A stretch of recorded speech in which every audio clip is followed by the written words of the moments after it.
Welcome to your astrological forecast for the month of March 2022. And this month we start out the month with a lot of yin energy. It is, of course, Pisces season, and we've also got some lingering Capricorn energy, though, with Venus and Mars still pretty much conjunct in Capricorn, and then they're crossing over Pluto in early March here, as you can see. And something I was just kind of thinking about today is that, whenever you have a strong yin focus, so in this case, all these Capricorn and Pisces planets, whenever you have a strong yin focus for a while, there will always be a yang dominant phase later. And that's exactly what we're going to see this month. So later, by the end of the month, you can see here, we could just skip forward. Instead of having all these planets in Capricorn and Pisces, then suddenly there's 3 planets in Aquarius, and then this huge lineup in Aries, 4 planets if we count Chiron, which sometimes I do, sometimes I don't. But yeah, so that's a huge transition, and this is part of a transition that we experience every March. This is the end and the beginning of the year from a natural perspective or astrological perspective, going from Pisces to Aries. Pisces, which integrates everything, and it sort of expands and melts into everything. It dissolves everything. So there's this kind of foggy period. Sometimes literally, sometimes we literally experience fog. I mean, depending on where you are, of course. But yeah, metaphorically, it's the end of the year astrologically. So this is the time period at the beginning of March that is the most abstract and nuanced, and it's not as physically active. And we really perceive that in the northern hemisphere, especially in the northern latitudes, where it's winter, and so we're in a kind of state of slumber or inactivity, hibernation, and we are non-physically manifesting what will begin in a much more physical way once the sun enters Aries and it becomes spring. And so that's what we'll experience this month. That's the major event, of course, just like with every March, sun entering Aries by March 20th, and I'll get more into the a few specific details here in just a moment. But yeah, of course, Pisces is the end of a cycle. It's almost like a death in a way at the very end of the sign, and then everything begins anew in Aries. Aries with that strong warrior energy to initiate everything. That's what Aries is really good at, is initiation. And again, we experience that in the northern hemisphere in spring. But yeah, let's get into some more specifics here. So, starting out on March 1st, Tuesday, America actually has a significant aspect affecting the chart of the signing of the Declaration of Independence, and that would be Neptune opposing. Neptune is exactly opposite where it was when America was born. Now, this is not the first time Neptune has been opposite. Neptune has gone through a few cycles since the signing of the Declaration of Independence, but this is still a big deal. It is pretty rare, and it's happening almost simultaneously as America's Pluto return. We experienced the first Pluto return for America in January. We'll have 2 more this year, one in July and then one in December. And so especially February. I said January. So February, July, and then December. So we just experienced that first Pluto return aspect just a couple weeks ago. And so now we're having this Neptune opposition. So this is a huge time of transformation and crisis for the country. I think this is really just the beginning of a really transformational year for the country. There's going to be this sort of revolution. And we're kind of in the midst of it. We're really beginning to see how that will go. There's going to be a sort of a revolution. So in a revolution, the reins of power are changed. Who is in control, who's at the top, that can completely change. This is common with Pluto, especially. Pluto returns mean that the country has to completely transform themselves to continue. And with the Neptune opposition on March 1st, this adds a lot of ideological focus, propaganda, information. We are re-examining what we believe in, what our belief systems are, what dogma we choose to follow, what groups we associate with based on our beliefs. So, all these kind of belief-oriented stuff comes into the picture here. So this is being almost infused with the revolution that's happening right now. So I think a lot of it for us is based on maybe shifting our beliefs or learning new information, battling propaganda and false information, etc. It's something that we're all going through as Americans, but also, anywhere in the world.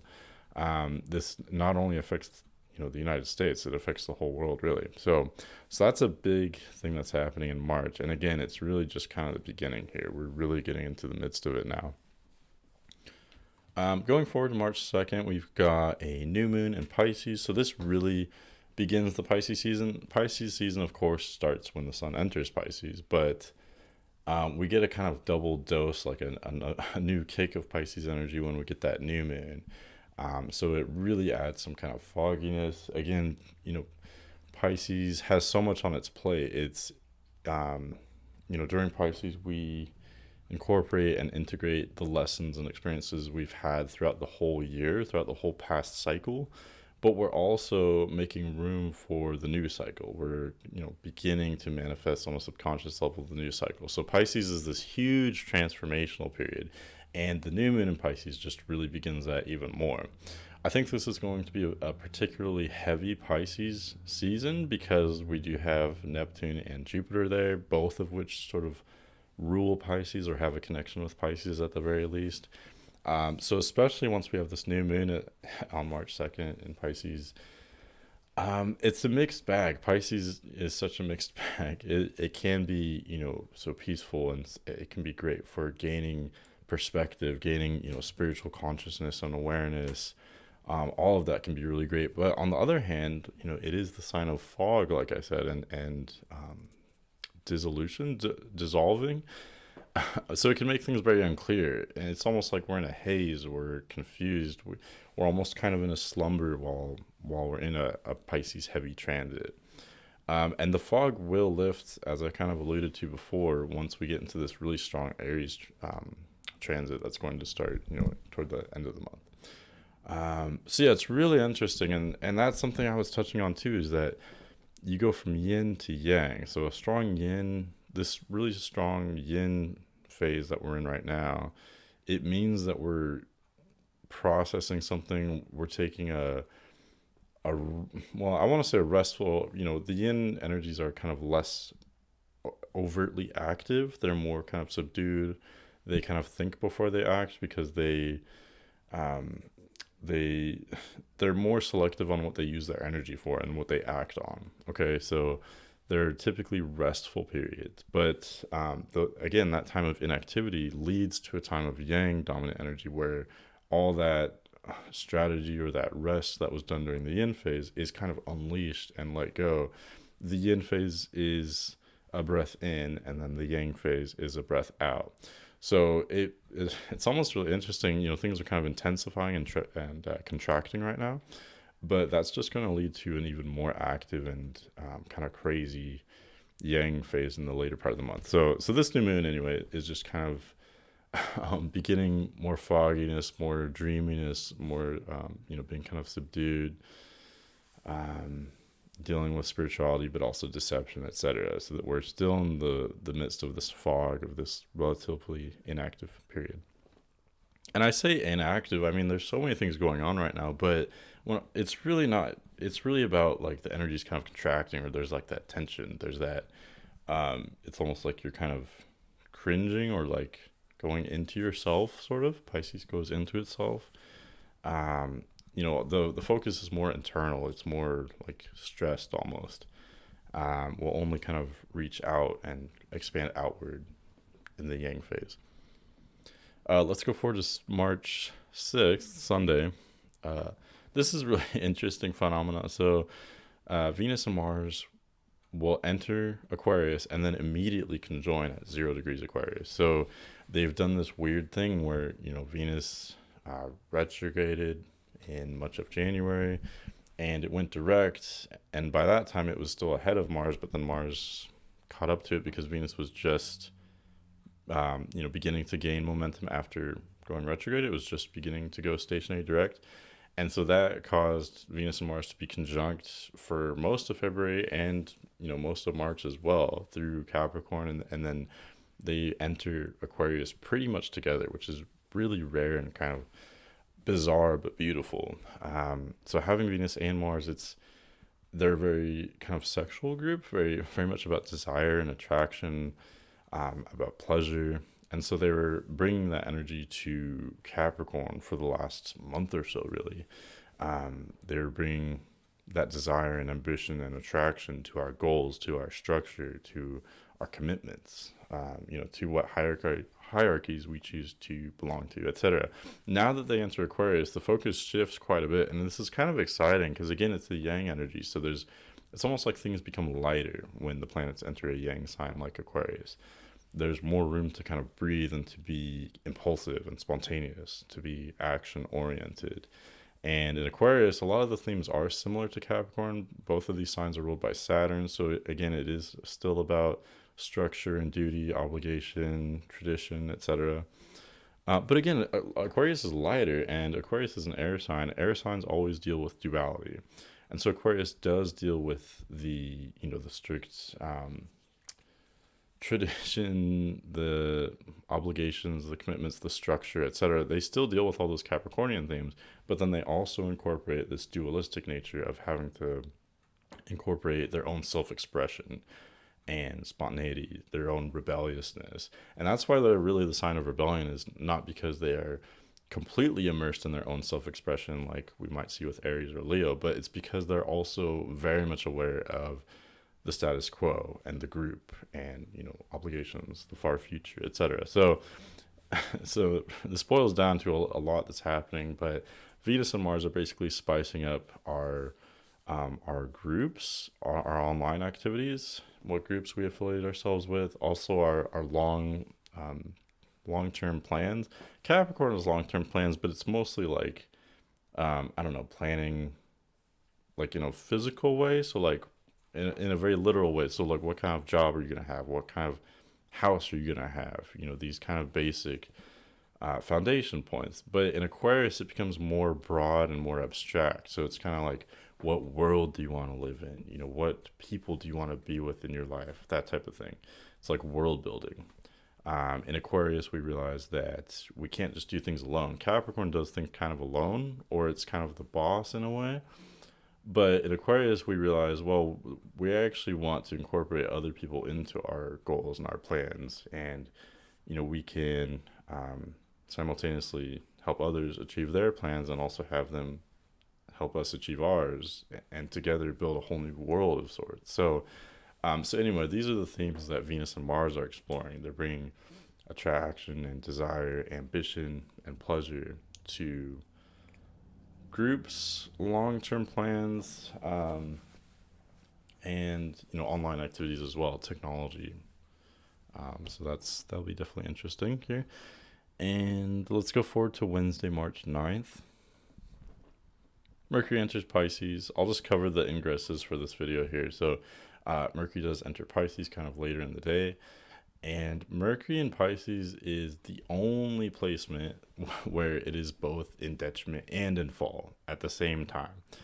So I would interpret this as saying Mercury is more challenged in Pisces than any other planet is in any other sign. So what does this mean? So Mercury rules our thinking, our communication, and I like to say it rules the rhythm of the day, because it rules, errands, it rules short distance travel, things of that nature. It rules our connections with information, connections with people, physical connections like roads, etc. So all these things become a little bit dysfunctional when Mercury's in Pisces. We're not thinking in a linear way. Mercury typically likes to think in a linear way. It likes to plan things. It likes to be detail oriented, and it likes to assign weights to, it likes to prioritize.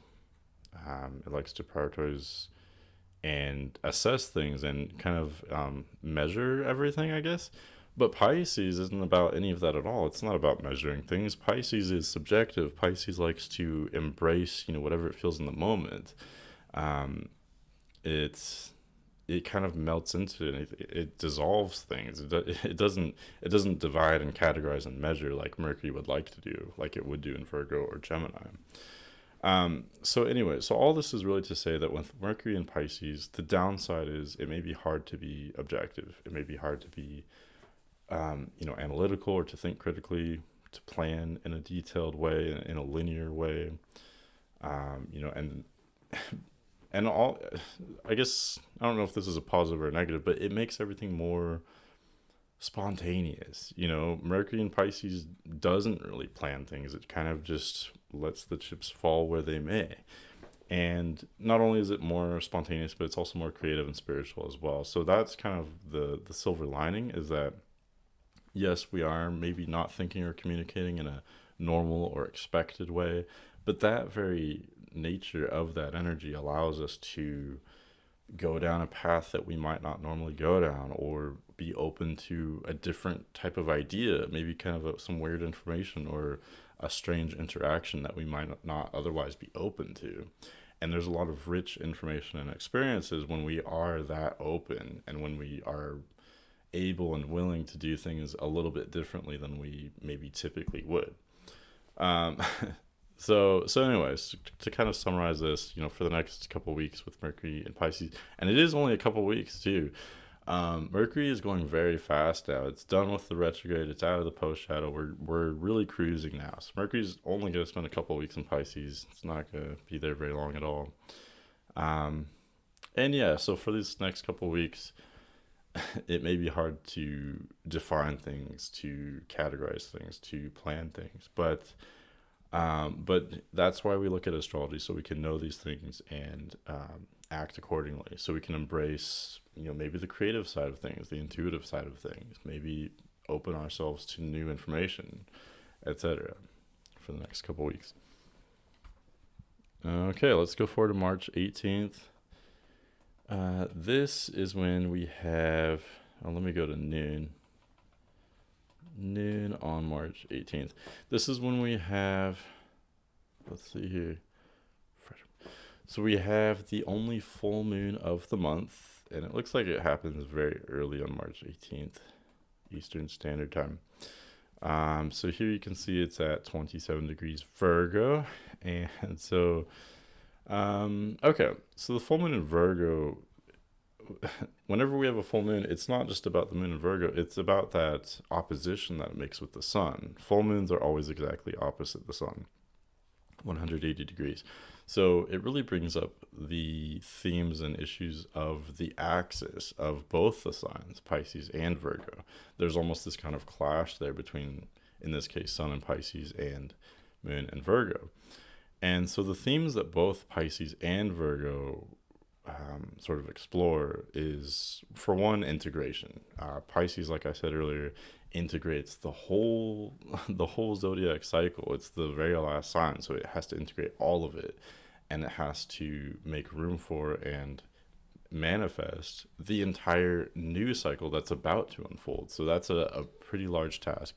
Virgo's task is almost as big.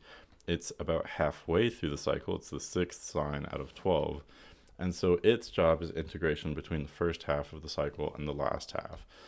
Integrating, these first 5 signs that came before, which all these bottom signs sort of have to do with self and identity, personal identity.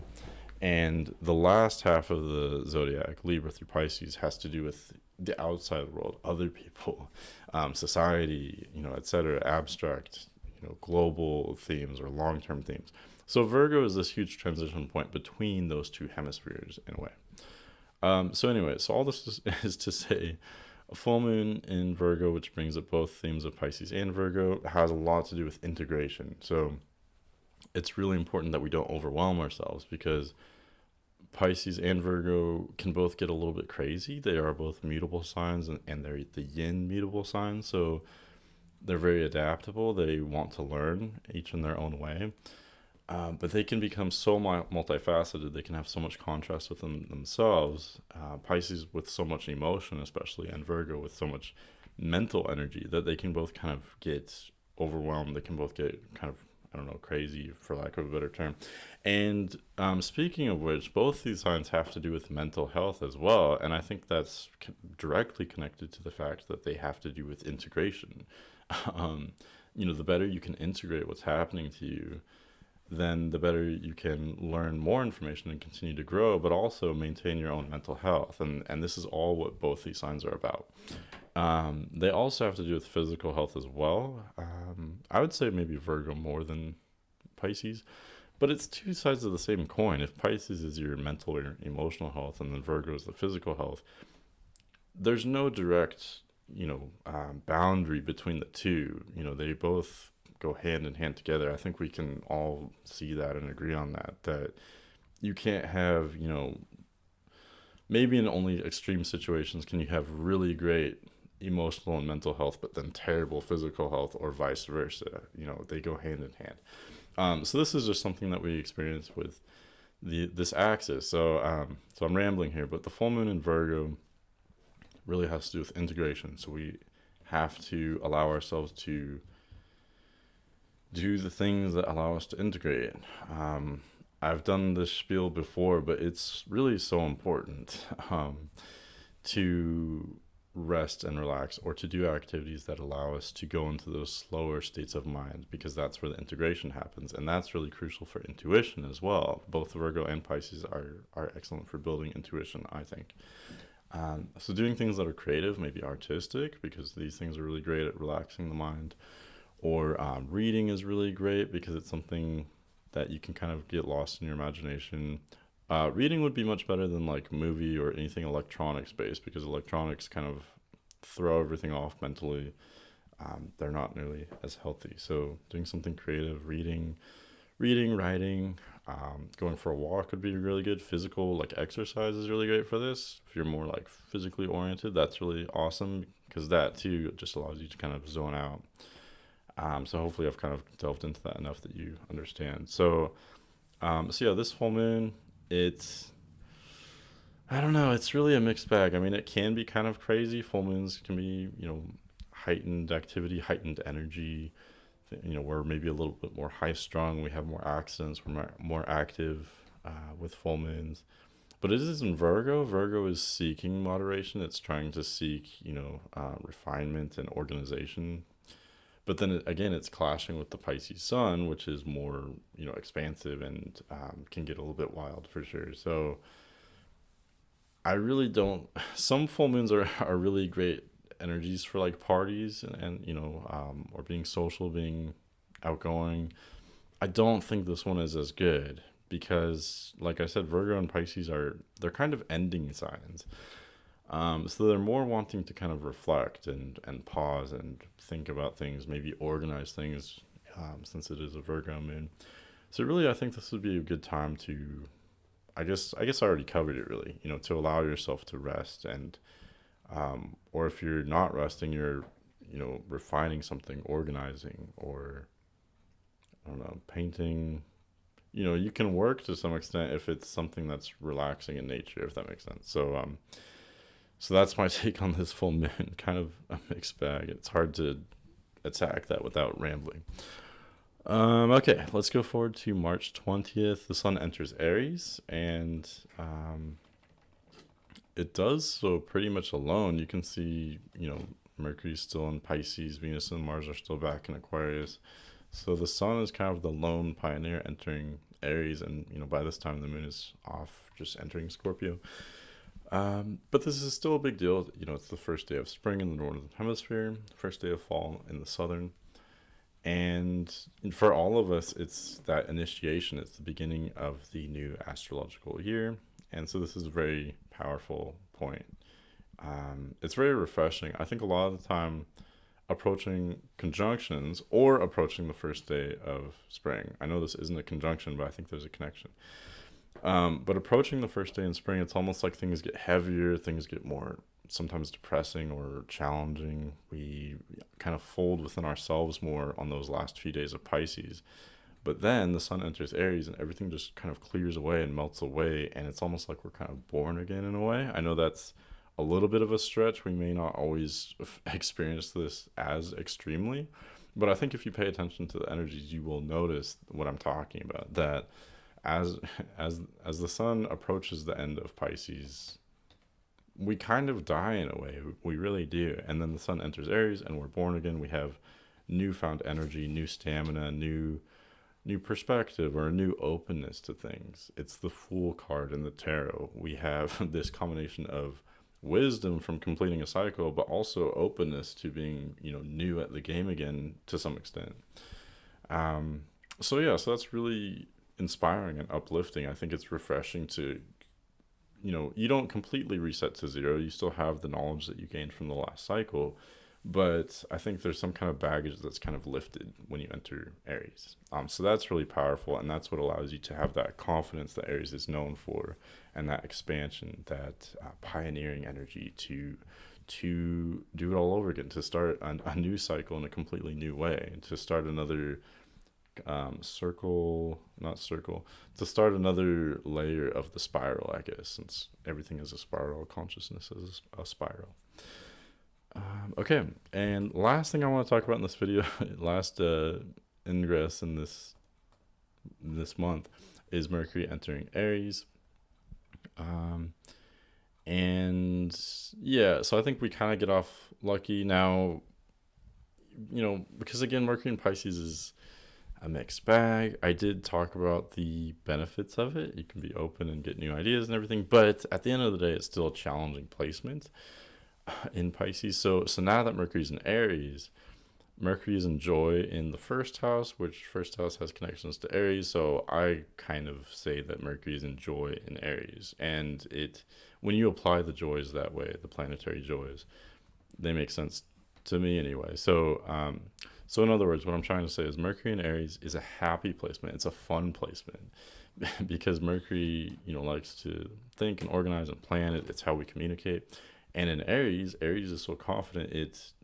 Aries likes to just go forward without thinking about everything. And I think, with Mercury in Aries, we can all kind of enjoy that ability to proceed confidently without having to, think about all these things first. It's not like Mercury in Libra where it just weighs back and forth, and so, sometimes it may never actually proceed. In Aries, we're just kind of proceeding all the time, so it's very expansive, but it's also just very fun. There's lots of new stuff happening. There's lots of novelty, and with Mercury, Mercury symbolizes our mind, our intellectual mind, and so of course we love that novelty. We love new stuff happening, new activity, new adventures. That kind of adventurousness is really satisfying on a mental level as well. So this is really great. I love this. And also Mercury has a hard time with most of the winter signs.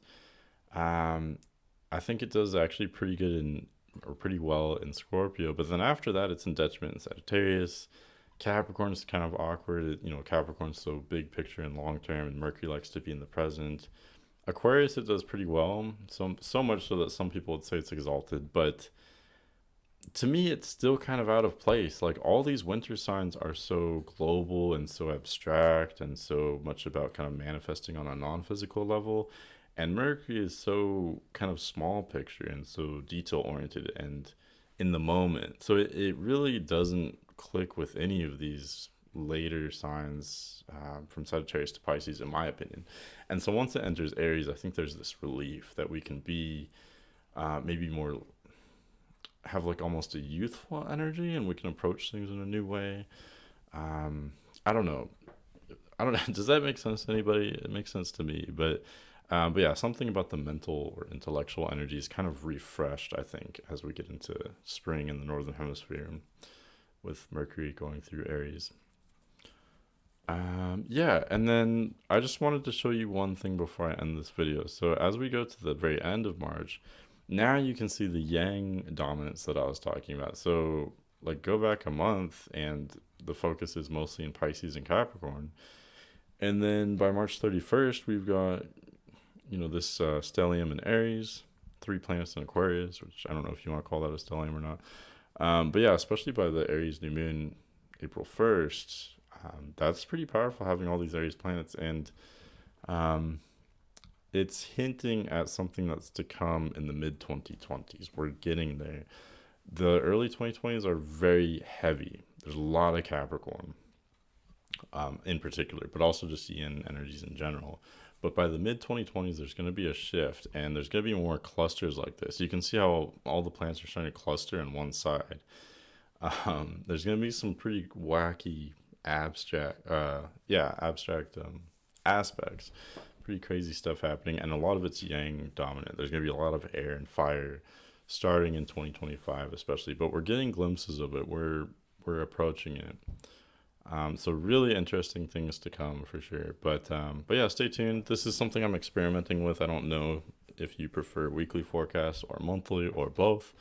But I thought I'd maybe try a monthly forecast for a little while. But those are the main aspects, main ingresses and planetary events of March.